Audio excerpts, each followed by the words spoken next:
আসসালামু আলাইকুম। বার্তা নির্যাসে সবাইকে স্বাগতম। আওয়ামী লীগ ও জাতীয় পার্টি ছাড়া নির্বাচন হতে দেওয়া হবে না। জাতীয় পার্টির চেয়ারম্যান জি এম কাদের বলেছেন, জাতীয় পার্টি ও কার্যক্রম নিষিদ্ধ ঘোষিত রাজনৈতিক দল আওয়ামী লীগকে ছাড়া কোনো নির্বাচন হতে দেওয়া হবে না।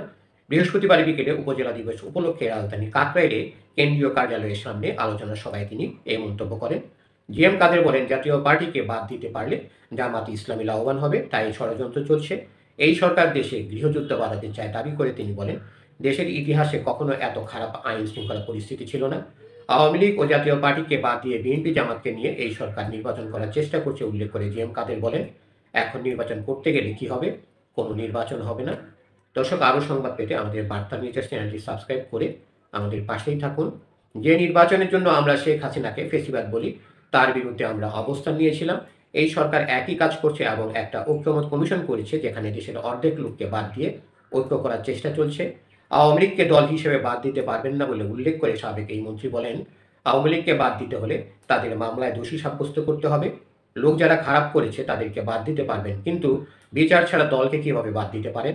সরকারের বিরুদ্ধে কিছু বললে নানান রকম ভয় ভীতি দেখানো হচ্ছে বলে দাবি করে জি এম কাদের বলেন, দেশের মানুষ তাদেরকে ক্ষমা করবে না। শেখ হাসিনাকে বিশ্বের বড় বড় প্রতিষ্ঠান সমর্থন দিয়েছিল, সমস্ত প্রতিষ্ঠান নিজের কবজায় করেও রাখতে পারে নাই। দেশের মানুষ তাদের লাথি দিয়ে ফেলে দিয়েছে। জাতীয় পার্টি নিষিদ্ধের দাবিতে জামায়াতের চলমান আন্দোলনের প্রসঙ্গ টেনে জি এম কাদের বলেন, তারা বলছে আওয়ামী লীগ ও জাতীয় পার্টি হলো মুদ্রার এপিঠ ওপিঠ। তার অর্থ, জাতীয় পার্টি থাকলে তো তারা থার্ড পার্টি হতে পারবে না, সেই কারণে জাতীয় পার্টিকে বাদ দেওয়ার কথা বলছে। জি এম কাদের বলেন, আজকে দেশে কোনো বিনিয়োগ হচ্ছে না, যারা ছোটোখাটো ব্যবসা করতো সেটাও বন্ধ হয়ে যাচ্ছে, লাখ লাখ মানুষ বেকার হচ্ছে। দেশের আইন শৃঙ্খলা পরিস্থিতি বাংলাদেশের ইতিহাসে কখনো এত খারাপ ছিল না বলেও মন্তব্য করেন জি এম কাদের। তিনি বলেন, কোনো কিছুর নিরাপত্তা নেই। মানুষের জীবনের যেমন নিরাপত্তা নেই, তেমনি বাড়ি ঘর, ব্যবসা বাণিজ্য, কোনো কিছুর নিরাপত্তা নেই। মানুষের বাড়ি ঘর লুটপাট করে নিচ্ছে, মহিলাদের অসম্মান করা হচ্ছে। আমরা যা খবর পাচ্ছি, প্রতিদিন খুন হচ্ছে মানুষ। দেশ দুর্ভিক্ষের দিকে ধাবিত হচ্ছে বলেও দাবি করেন জি এম কাদের।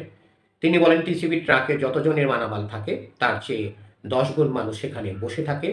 এ সময় দলের মহাসচিব শামীম হায়দার পাটোয়ারি বলেন, জাতীয় ঐক্যমতের অভাব দেশ বিভাজন তৈরি করছে।